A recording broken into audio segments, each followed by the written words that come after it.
Welcome to Ravi creations. అనగనగా మహారాజపురం అనే అటవీ ప్రాంతంలో అనేక జంతువులు జీవించేవి. అడవి మధ్యలో ఒక పెద్ద మర్రి చెట్టు ఉండేది. ఆ చెట్టు యొక్క విస్తృతమైన కొమ్మలు చిన్నపాటి పక్షులు మరియు ఇతర ప్రాణులకు ఆశ్రయం కల్పించేది. ఆ మహత్తరమైన చెట్టు పైన ఓ జంట కాకులు నివసించేవి. అవి సాధారణంగా కష్టపడి జీవించి అప్రమత్తంగా ఉండే పక్షులు. కానీ అదే చెట్టు అడుగున మట్టి పొరల మధ్య ఒక పెద్ద పాము నివాసం ఏర్పరచుకుంది. ఆ పాము చాలా క్రూరమైనది, చతురతతో కూడిన మోసగాడు. కాకులు దీని భయంకర స్వభావాన్ని గ్రహించలేకపోయాయి. ఒక సీజన్లో ఆ కాకి గూడులో గుడ్లు పెట్టింది. కొన్ని రోజుల తర్వాత అందమైన చిన్న కాకి పిల్లలు పుట్టాయి. కాకులు ఎంతో సంతోషంతో వాటిని సంరక్షిస్తూ ఆహారం తెచ్చి వాటిని పెంచడం ప్రారంభించాయి. కానీ ఆ దుష్టపాము అన్నింటినీ గమనిస్తూ ఉండేది. ఈ పిల్లలు పెరిగి ఎగిరి తిరుగుతుంటే అవి నా గుహను కనుక్కొని నాకు ప్రమాదం కలిగించవచ్చు, కాబట్టి ఇప్పుడే వాటిని తినేయడం మంచిది అని ఆలోచించింది. ఒకరోజు కాకి ఆహారం కోసం వెళ్ళినప్పుడు ఆ పాము చెట్టు ఎక్కి గూడులోకి ప్రవేశించింది. ఏమాత్రం జాలి లేకుండా ఒకటి తర్వాత ఒకటి కాకి పిల్లలను మింగేసి తిరిగి తన బిలంలోకి చొచ్చుకుపోయింది. కాకి తిరిగి వచ్చేసరికి గూడు ఖాళీగా కనిపించింది. నా పిల్లలు ఎక్కడా అని బాధతో అరవసాగింది. ముందుగా అది ఏదో మృగం వాటిని తినేసిందనుకుంది. కానీ తర్వాత చెట్టు అడుగున నివసించే పామే దీనికి కారణమని గ్రహించింది. దుఃఖంతో కోపంతో కాకి పాము బిలం వద్దకు వెళ్ళి అరిచింది. ఓ క్రూరమైన వాడా, నా అమాయక పిల్లలను ఎందుకు తినేశావు? నీకు అవి ఏమైనా నష్టం చేశాయా? దానికి పాము క్రూరమైన చిరునవ్వుతో, ఇది నా స్వభావం. నా దారిలో ఏది వచ్చినా నేను తింటాను. మళ్ళీ గుడ్లు పెడితే అవి కూడా తినేస్తాను అని హేళనగా చెప్పింది. ఒంటరిగా పాముతో పోరాడలేనని తెలిసి బాధతో తిరిగి తన గూడుకు వెళ్ళి మౌనంగా కన్నీళ్లు పెట్టుకుంది ఆ కాకి.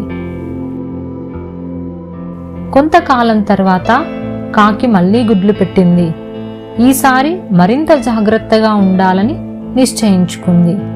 కానీ తిరిగి అదే దురదృష్టం. పాము మరోసారి పసిపిల్లలను మింగేసింది. ఈసారి కాకి బాధతో పాటు ప్రతీకారం తీర్చుకోవాలని దృఢంగా నిర్ణయించుకుంది. ఇలా మళ్ళీ మళ్ళీ జరగనివ్వను. పామును శాశ్వతంగా తుడిచిపెట్టాలి అని సంకల్పించుకుంది కాకి. కాకికి ఒక తెలివైన స్నేహితుడు ఉండేవాడు. అదే జిత్తులమారి నక్క. దానిని ఆశ్రయించి దుఃఖంతో తనకు జరిగినదంతా చెప్పుకుంది.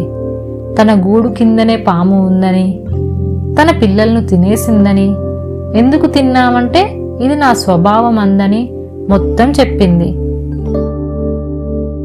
నక్క శాంతంగా విన్న తర్వాత, ఆందోళన పడవద్దు స్నేహితురాలా. బలం మాత్రమే అన్నిటికీ పరిష్కారం కాదు, తెలివి గొప్ప ఆయుధం అని చెప్పింది. కాకి ఆసక్తిగా నక్క చెప్పిన ప్రణాళికను విన్నది. నక్క చిరునవ్వుతో చెప్పింది, అటవీ దగ్గరలోనే రాజకుటీర్ సరస్సు ఉంది.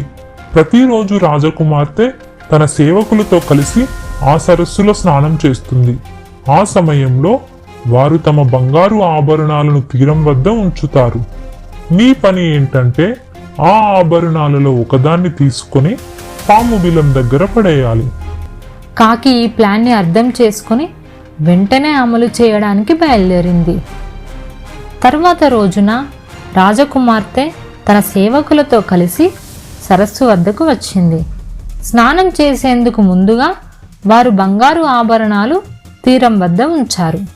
కాకి చెట్టు మీద నుండి గమనిస్తూ సరైన క్షణం కోసం చూసింది.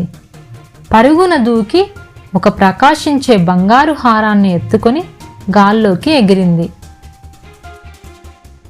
దీనిని గమనించిన రాజుబంటులు వెంటనే దాన్ని వెంబడించారు. కాకి నేరుగా తన చెట్టు వద్దకు వెళ్ళి ఆ హారాన్ని పాము బిలం దగ్గర వదిలేసింది. తొందరగా వచ్చిన రాజబంటులు చోరీ చేసిన ఆభరణం ఇక్కడ ఉంది, దీన్నెవరో లోపలికి తీసుకెళ్లారు అని అనుకున్నారు. అదే సమయంలో వారు తమ ఆయుధాలతో బిలాన్ని తవ్వడం ప్రారంభించారు. శబ్దాన్ని విన్న పాము బయటకు వచ్చి కోపంగా బుసకొట్టింది. కానీ బంటులు ఏకంగా దాని కత్తులతో పొడిచి అక్కడికక్కడే చంపేశారు. చెట్టుపై నుంచి చూసిన కాకికి హాయిగా అనిపించింది. పాము పోయిందని తెలుసుకుని ఆనందంతో నక్క వద్దకు వెళ్ళి కృతజ్ఞతతో అంది, ఓ బుద్ధిమంతుడా, నీ చాకచక్యంతోనే నా పిల్లలను కాపాడుకోగలిగాను. నీ సహాయాన్ని నేను జీవితాంతం మర్చిపోను. దానికి నక్క చిరునవ్వుతో, బలం కంటే తెలివి మిన్న. ఏ సమస్య వచ్చినా ఆలోచించి తగిన పద్ధతిలో పరిష్కారం కనిపెట్టాలి అని చెప్పింది. ఆ తర్వాత కాకి దాని జంట సంతోషంగా మర్రి చెట్టులో నివసిస్తూ భయపడకుండా తమ పిల్లలను పెంచాయి. ఇలా తెలివైన కాకి తన తెలివితో అత్యంత భయంకరమైన శత్రువుని ఓడించి తన కుటుంబాన్ని కాపాడుకుంది.